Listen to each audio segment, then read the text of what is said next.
I'm going to talk about a lot of things that I do with EOS. It's just going to be a taste. We don't have time to do it all because Yvonne also said I only have about 30, 35 minutes or she's going to tackle me and drag me off the stage. None of us want to see that. However, it could be good recruiting for the team. But first, the first thing is I'm going to ask you to get real with yourself, right? Think about what's going on in the business, about what's working and not working. And that includes yourself. Maybe you're the thing actually holding you back. The next thing is I'm going to keep it simple. I'm not going to talk about this is the last time I will say the word AI in my entire presentation, right? It's going to be simple. No big buzzwords or anything like that. And the last thing is I'm going to get real with you, and I'm going to hope that you get real with us. So, first thing, who here owns a business, right? Who here runs the day-to-day of your business? Who here is the person that actually gets all that crap done, right? Okay. So I'm going to share with you a little bit about EOS just so you have a feel for it before I go into the details and show you exactly how it works. So it was created by a guy named Gino Wickman. And so when Gino was 21, he started his family's first business. And then when he was 25, he was called to take over his family's business. And he learned it was a turnaround. And so he went out into the marketplace to try and figure out what are the ways that he can run a better business, an entrepreneurial business. And what he found is there was nothing out there that wasn't for some giant corporation. We all know that comes with complexity and bureaucracy and all sorts of things that just don't work well in smaller businesses. And so he went out and he started to look and talk to other business owners and found out there's just two different types of entrepreneurial businesses. The typical one, well, those owners, those leaders, they are working their tails off in their business, right? But it doesn't feel like they're in control of it. It's actually running them. And then 1 out of 20, he'd find this exceptional business. And those people were also working their tails off in their businesses. But what he found is that for some reason, they had a sense of balance. They were in control of their business. They were getting what they wanted. And that's what he obsessed about is why? What's the difference? Now, one other thing he discovered is that all of us entrepreneurs were wired kind of the same way. I bet all of you, when you woke up this morning, you walked in here today, you had 136 issues all bouncing around in your head. And we're wired that way. It drives us. We love to have all those things that we're working on. But what you found is that typical, normal entrepreneur, right, versus that great entrepreneur, the great ones, they'd solve those 136 issues every week, every month, and they go on to solve a new set. Whereas the normal entrepreneur, you're solving that same thing over and over and over again. Worst case of business deja vu ever. So Gino then set out to create a great community of EOS implementers, people that could help entrepreneurs actually get what they want. And since that day, about 25 years ago, we've grown to be about 877 of us scattered across the globe. We've led over 260,000 full-day sessions for the leadership teams of over 32,000 organizations. And the reason I share that with you isn't to try and brag or anything like that. It's really to just prove to you that everything that we're going to talk about today, it's road tested. It actually works in businesses just like yours. And so the other thing that he discovered, one of the other discoveries, is this idea of these frustrations. All of us business leaders and owners, we struggle with 5 different kinds of things. The first is this idea of control, right? Sometimes it feels like you're being dragged up to some big height. It takes forever to get there. Next thing you know, you're plunging down to the ground, you're upside down, you're spinning around in a circle. It's like you're on a roller coaster. You're not in control of your business. It's running you. The next thing is the idea of profit, really the lack of it. You're just not getting back the money, the return that you expect for all the blood, sweat, and tears you're putting into it. And then people. So here, who's been frustrated with people, right? Anybody? Yes? Thank you. You're humans, right? Totally normal. The thing is, the normal entrepreneur, right? You tend to be frustrated with your partners, your customers, your suppliers, your employees. You go home so frustrated that you're pissed off with your family before you even open the door and they didn't ever do anything, right? If you ever felt that way, totally normal. And then there's this idea of hitting the ceiling. Okay. So in the beginning, we start a business, we're super excited, right? We can do everything. We know all our customers. We love them, right? They love us. You can zig and zag on a dime, but at some point you hit a ceiling. You just get stuck. You can't figure out, why is it working anymore? And then that comes to the last thing, this idea of nothing's working, right? listen to podcasts, you go to seminars, you read books, you do all these things. Nothing's working. And you feel like, well, you know what? Maybe people think I'm becoming a flavor of the month kind of leader. If you've ever felt that way, maybe you feel that way today, totally normal. And so what drove, was to understand what's the difference. And what he found is that top 5% of the entrepreneurial leaders out there, they were great at 6 things. And those 6 things we call the 6 key components of your business, and they make up the EOS model. And so what I'm going to do is going to take you a very quick high-level pass around the first time, and then I'll go into some specific tools and disciplines you can use to help get your business better. And that's one of my goals today, is that today when you leave here, you've identified maybe 1, 2, maybe 3 things that you can take from here today, go back into your business and make things better. Because you shouldn't have to live the rest of your life frustrated with how your business is working. So the first key component is this idea of vision. It's really about getting everybody in your business 100% on the same page with where you're going and how you're going to get there. People component. You're never going to achieve a great vision without great people. And so we'll talk a little bit about how you get great people for your business. Data. It's running the business on facts and figures, hard data, versus the egos, the perceptions, the biases, the pure guesswork that so often drives decision-making in entrepreneurial organizations. But what we're trying to do is give you data that actually helps augment your entrepreneurial gut so you can make better, faster, stronger decisions, not just data for data's sake. The next thing is issues. That's about just getting really good at solving your problems as they arise. Because you're never going to achieve success if you aren't great at setting up your issues, knocking them down, making them go away forever. Process. Those things that you do every day in the business, make sure your people are doing the right way, the best way every single time. Creates consistency, scalability, business easier to manage, more profitable, more fun. And the last thing is traction. That's about bringing your vision down to the ground and executing on it. And we like to say, if you can't bring that vision down to the ground and execute on it really well, a vision without any traction is just a hallucination. So with that, the other thing that we talk about is this idea of you need to get strong. It's a journey to get strong in all 6 key components. But you're never going to get 100% strong because that's perfection.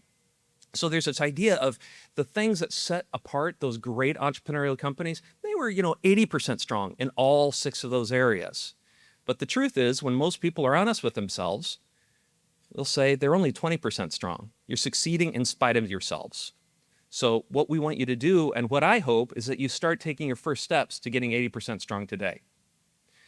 So going into a couple of those tools and disciplines, we're going to start with vision, because so often entrepreneurs, we've got a vision in our head and we are so frustrated nobody else sees it. So here's how you can get other people to actually see your vision and help you get there. There's this idea of 8 questions. You'll see there's that workbook that I put in front of each one of you. That's your workbook. Keep it. Write all over it. There should be a pen for everybody. Okay? Yours, take as many notes as you want. So 8 questions. We're going to walk through them quickly. On page 2 and 3, there's a thing we call the Vision Traction Organizer. You can see here on the screen in orange what those 8 questions are. The second page is the traction page. And then moving on to core values. That's the first of the 8 questions. A lot of you probably heard of the idea of core values. A lot of people think it's kind of trite, right? And that's because so many companies use core values in a way it's not intended. So back in the day, about 20 years ago or so, there were a couple companies that had integrity as core values. Who can guess who those might be? Very good. You got a book. Come on up here. Yes. Oops. All right. So that's copy attraction. It's got all the stuff we're going to talk about here. So yeah, right. Employees, just like teenagers, are experts at sniffing out anything that's hypocritical.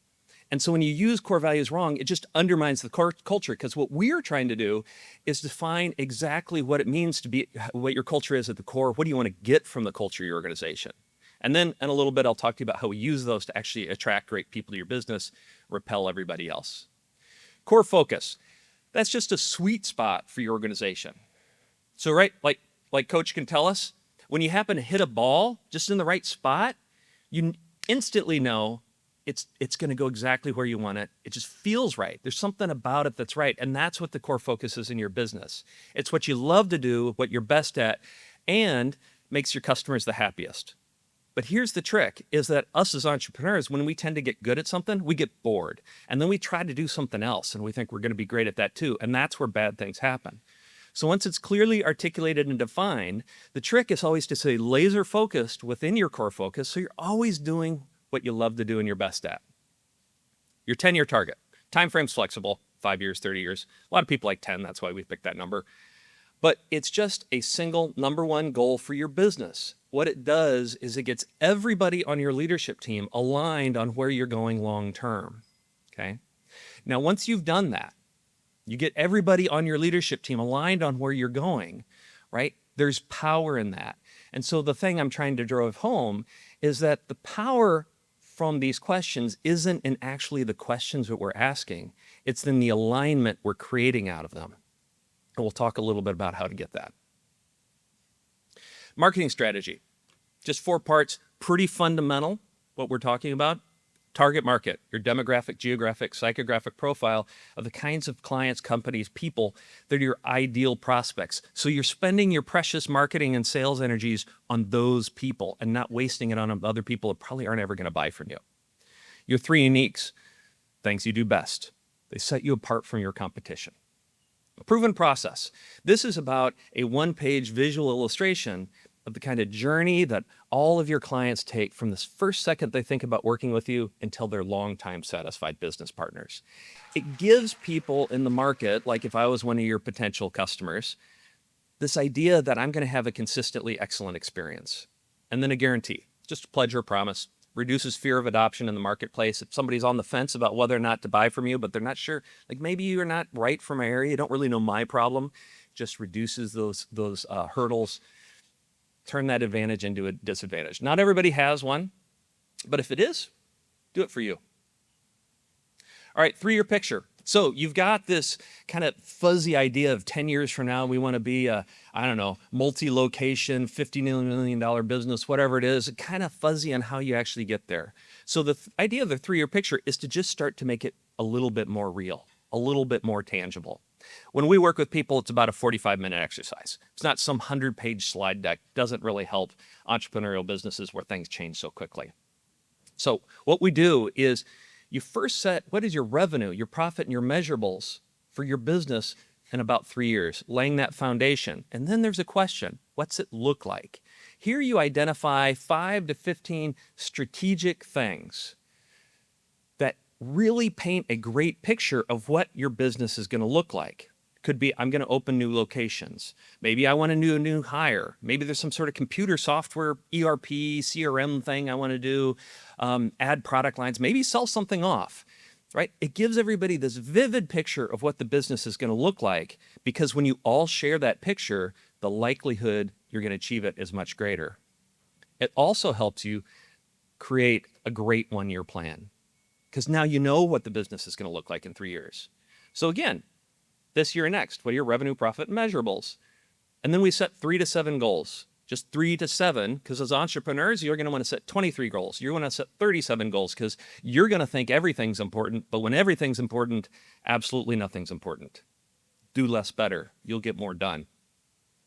Moves on to rocks. Rocks are this thing that came from Stephen Covey and his glass cylinder exercise. A guy named Vern Harnish turned that into business priorities. That's just credit where credit's due. But ultimately, you set revenue, profit, and measurable goals for the quarter, the next 90 days.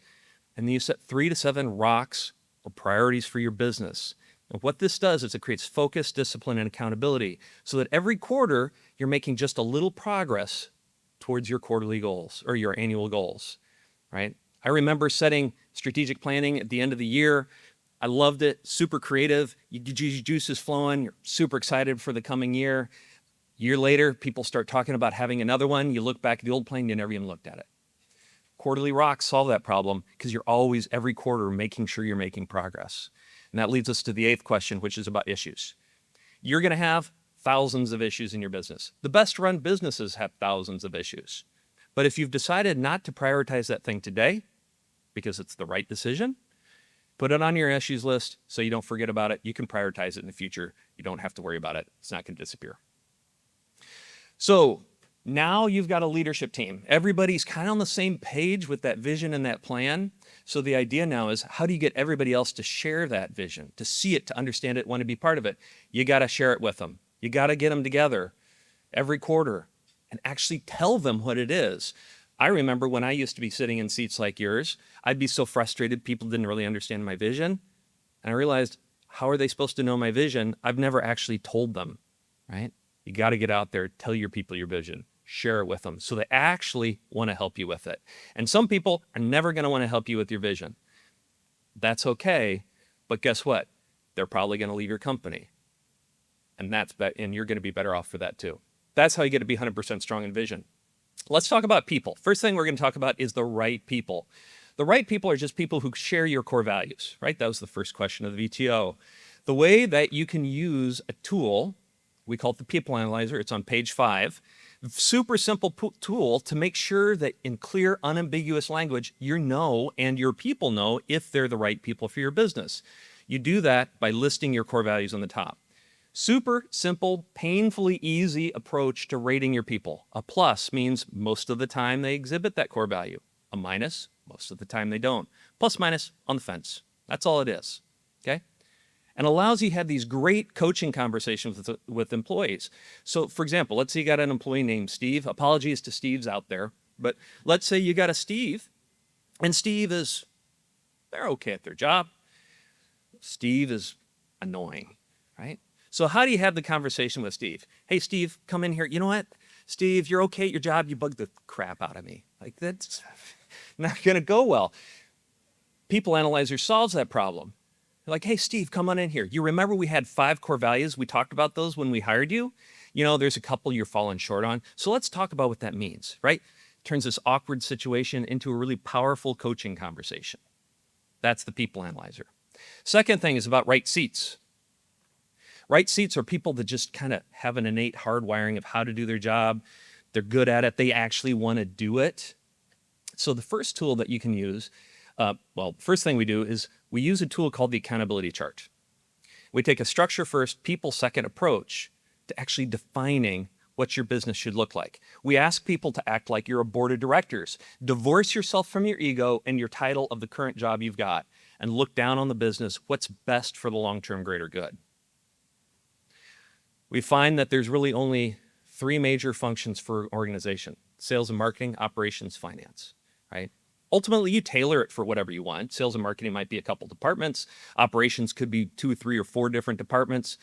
A lot of people for finance, they like to shove admin and IT and HR and all the other things that nobody else wants to do into finance. Sometimes you don't, right? Tailor it to whatever is right for you. And then there's 2 other seats. There's an integrator. The integrator is a person that runs the day-to-day. Right? They beat the drum, make sure everybody's working together to achieve a common vision. Visionaries, right? You know who you are out there because you come to every meeting with 100 different ideas. Everybody else on you think they're genius. Everybody else on your team thinks that 95 of them are pure crap.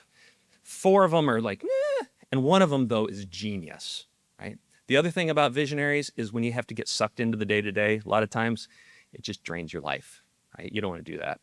Also, those hard people conversations with Steve, you want the integrator to do that, okay? Now, what we do is once you're clear on that, identify what are the roles. Be really clear on what are the major roles that people are accountable for doing in their job every day. But notice, still no name, okay? Once you've identified what those roles are for your business, for the different teams, the different people, now you put a name. I'm glad I had quarterback up here, really fits with the sponsor. Got lucky on that one.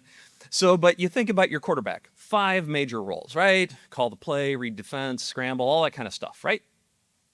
You determine if that person is the right person for that seat using a really simple thing of thinking, do they get it? Do they want it? Do they have capacity to do it? Okay? Gets it. It's kind of an innate idea, hardwiring. So if we think about an accountant, would you make an accountant probably your graphic designer? Probably not. Probably just don't think that way, right? That's okay. And then wants it. Usually that's pretty clear, but the thing is, maybe you have an employee who used to be awesome at the job. They know exactly how the job works and how to do it well, but you kind of find yourself kicking them in the rear end all the time to actually make sure they do it. They don't want it. They gotta want it. And the last one is capacity. That's just the proven ability. training, education, experience, those sorts of things to do the job well. Then what you do is you go back to the people analyzer and you look at those people to determine, do they get it, want it, have the capacity to do it? You got to have a yes, yes, yes. If there's a no, you can't give them the job.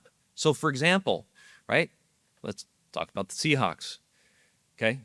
15 years ago, something like that, right? Russell Wilson, yes, yes, yes. No brainer. Today, there's at least a couple no's in there, right? Got to have 3 yeses or not the right person. Now, when you follow this process, you use the tools, you're going to end up, you only have 2 types of people situations. That's it. You think you have as many people issues as you have people, but there's only 2. The first one is you got the right person in the wrong seat. Right person, fit your core values. You love them to death, but they're bad at their job. So you got a choice, right? You got other seats. Maybe there's a different job that they can do well. Because let's be honest, they don't want to suck at their job either. But if you don't, you got a choice. I'd encourage you to actually make a change or become an accidental nonprofit, because you can't keep a bunch of people around just because you love them. Be nice, heartbreaking you when you can, but you can't. Second thing is wrong person, right seat. This is a scary issue because these people are good at their job. They're productive, but they are followed with a cloud of people complaints everywhere they go. So here the thing is, you got to make that tough change though, because think about it. When you go to bed at night, who's awake all night, stressed out about all the damage you're doing? You are. Who's probably going to bed sleeping like a baby? They are. It's not okay. It's not fair. It shouldn't happen. Bring them into your office, sit them down, talk about the expectations. They get better, they go. The thing is, you will be surprised at how many people in your business will be happy you actually do it. And that gets you to a point where 100% of your people are actually the right people, share your core values, and the right seats, because you got to have them both. Data component. We won't go into the tools here so much, but we'll just touch on them. It's about running the business on facts and figures. Create a scorecard, 5 to 15 numbers for the leadership team. Give you an absolute pulse. I'm not talking about revenue from last quarter. That's not going to help you with sales for the coming quarter. We're talking about things that can predict what's going to happen in the future. Proactive numbers, leading indicators, drivers metrics. And then you boil that down in so that every employee has 1, 2, or 3 measurables. So measurable is just a number that if I was one of your employees is accountable for every week. What this does is if you take your measurable, you link it through the scorecard to the vision, that person will actually feel accountable and want to help you hit your numbers every week because they'll feel like what they're doing is actually important. They're not just a cog in the wheel. So we find when vision, people, and data components are strong, the business becomes transparent. All of the issues you face, they just pop right out at you. They become obvious. The first tool that we use to help you get strong in issues is something we call the issues list. That was the 8th question. The important thing here about issues is this isn't a tactical tool. This is a cultural change, right? Making sure that every single issue in your business is somewhere on a list so you can do something about it. Never been in a business yet where that happened. For example, who knows that brand new employee? Maybe you've been this employee. You're a little worried to raise the issue because you think everybody's going to be like, oh, that's so stupid. Everybody knows the answer to that one, right? Or you got the long-term employee who says, that's just how we do it here. But we all know that's really code for it's broken and nobody cares enough to actually fix it. So just suck it up, buttercup. That's how life is, right? Or the other person who's actually, hey, we got a problem, and they get in trouble for it. They didn't do anything wrong. They were just calling out an issue and they're burned and will never do it again, right? Make sure that your people are comfortable getting those issues out. Otherwise, you're never going to solve them. You're going to be constantly frustrated. To help you get better at solving and prioritizing your issues, there's a thing we call identify, discuss, and solve. You can see that talked about on page 12. What you do is you take your issues list. You identify the top 3 things. What are the 3 most important things we need to tackle right today? Start with number 1, right? You start with the issue. You have to define it. What's on that list, you can see some of these are kind of vague. Like, what's that mean? What is the real issue there? I'll highlight one issue that a client of mine had at one point. They had a thing they called rigid thinking. What's that mean, right? Took a while to dig down to identify it was actually a person. There's one person infecting a department. Once you are clear on what the actual issue is, then you can discuss it. What do we do about this? What's it mean? But you do that without repeating yourself. When you do that, you're trying to win an argument. You're not worried about the greater good of the organization. But even then, at a certain point, discussion becomes redundant.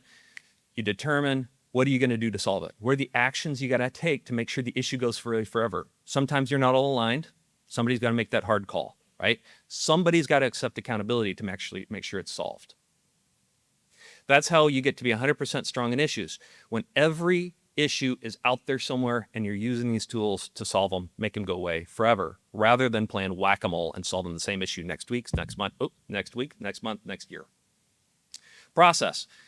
High-level process, right? You want to make sure you've documented all of your core processes. High level, 20% of the steps get you 80% of the way there. When you try to document every step that ever happened to solve any problem that you've ever seen, ends up with some sort of huge 700 standard operating procedure manual. We've all seen them and we've never looked at them, right? You've seen it sitting there, you never open it. Just the major steps. And once you've done that, you need to make sure that everybody that touches one of those processes is actually following it, that they're followed by all. They've been trained properly.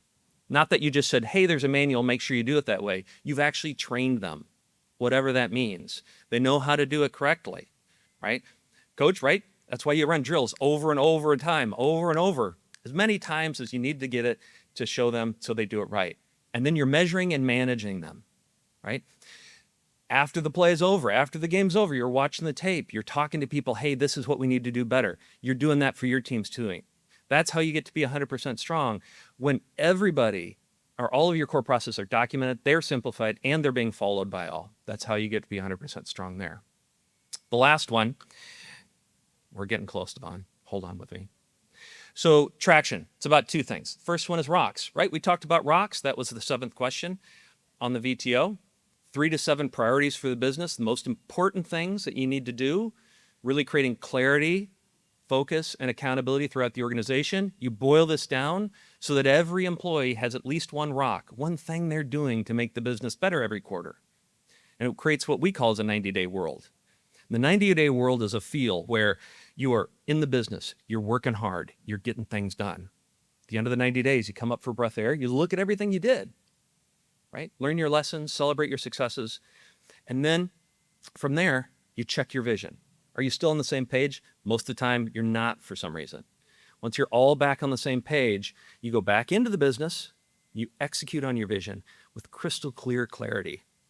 And within that 90 days, we then introduce what we call a weekly meeting pulse to help you stay on track. There's 5 rules to keep you on track. The first one is you've got to have the meeting on the same day, same time. Don't go from Monday to Tuesday to Wednesday to 9 o'clock to 1 o'clock. Nobody knows when it is. Nobody's going to show up. Start on time, end on time. When you don't start on end on time, it's basically a giant middle finger to everybody else saying you're more important. Same agenda. Let people actually get better and predict what's going to happen so you can have more effective meetings. This is the single most impactful, simple agenda for a level 10 or for a meeting I've ever had. We call it the level 10 meeting agenda. Super simple, transforms meetings. I hate meetings. This is a great way to do it. Kick the meeting off with the check-in and segue. Some positive news, right? You go and talk about your scorecard. Move into the reporting section. Are you hitting your numbers or not? Real quick, don't get bogged down. Rock review. You on track to getting those done? Again, on boom, boom, boom. On track, off track, on track, off track. Then customer employee happy. The headlines. People happy. Then we move on, inject a little weekly to-do list, making sure people are accountable at every level of the organization. And then you spend 2/3 of the meeting IDSing, solving your issues at the core. If you had an issue on the scorecard and you weren't hitting a number, now's the time to talk about it.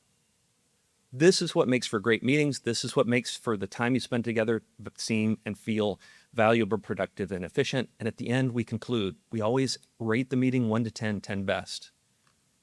And when you're not a 10, you give it a 9 or an 8, say why.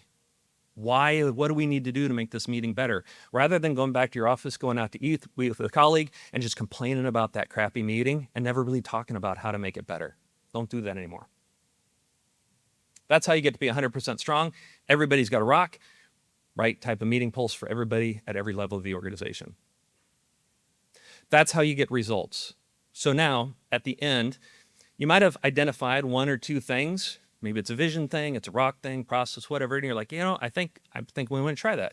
That's great. If you want to do that, totally cool. We recommend you start to work on all 6 at the same time, because sometimes when you make something better in one component, you'll find out it makes a problem in the other. Recommend you do all 6. But if you want to start with 1, That's totally cool. The one thing I'll mention, I went over quickly. We have 5 tools that we really call the foundational tools. The first one was that VTO, the 8 questions we talked about, the accountability chart. Rocks, we've talked about that. Meeting Pulse, talked about that one. Talked about scorecard very briefly. Those are the 5 foundational tools. We find that if you get strong in those 5 tools, you're basically 80% of the way there. It's a great place to start. But get strong. Start at the leadership team level, and once you feel confident and strong, then start to roll it out. Resources, right? You got the workbook. You can go to eosworldwide.com. Don't worry, you're not going to have a bunch of people calling you afterwards if you go there. Go there. Lots of free downloadable tools and everything else. There's the Traction library. There's, of course, the book Traction, which I handed up a little bit ago. There's other books that go deep on individual components.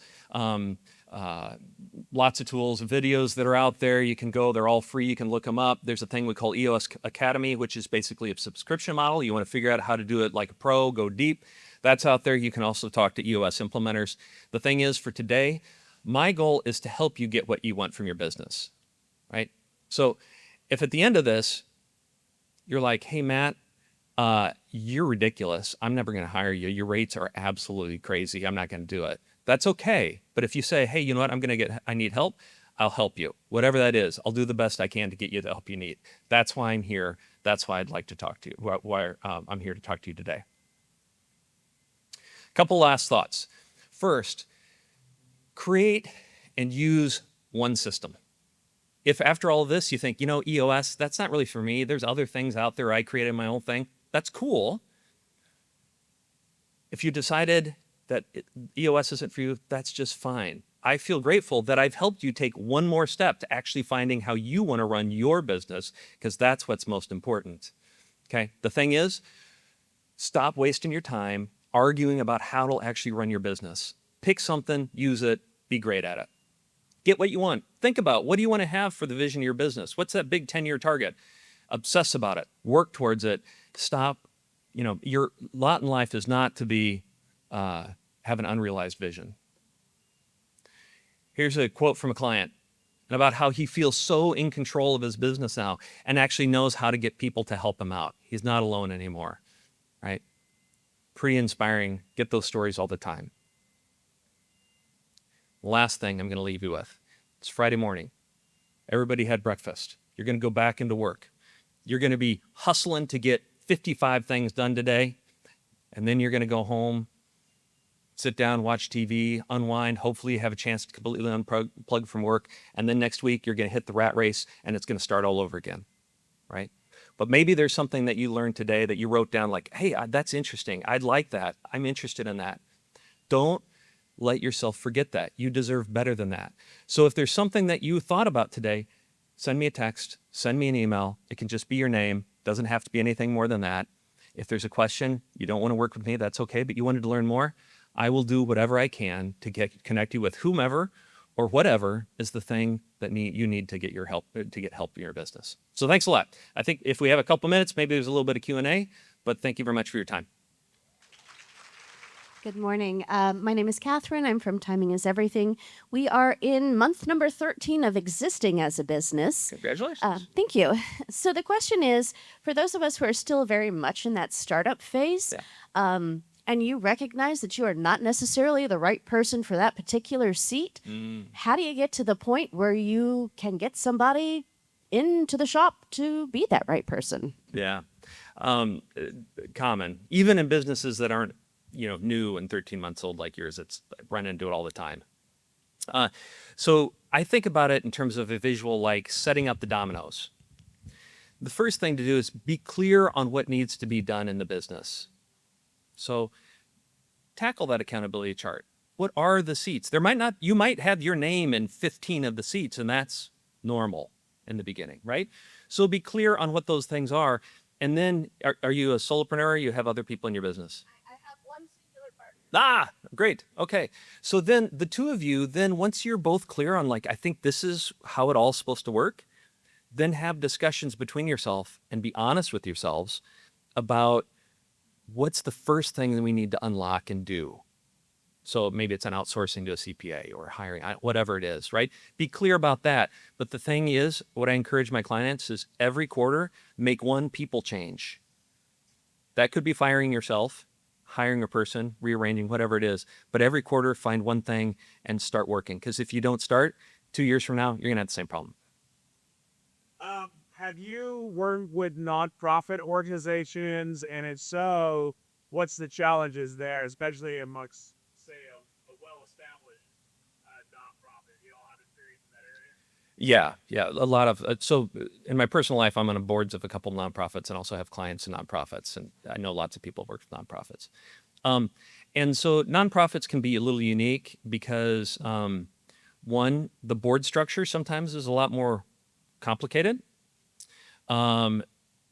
but that just really affects how quickly people can move, not whether it works. At the end of the day, you've got people and you're trying to figure out how to get people to be more effective. And when you get down to that base layer, the conversation's all the same. Sometimes it's just the mechanics of how the organization moves. Nonprofits a lot of times move slower. It's the same. Anything else? Thank you.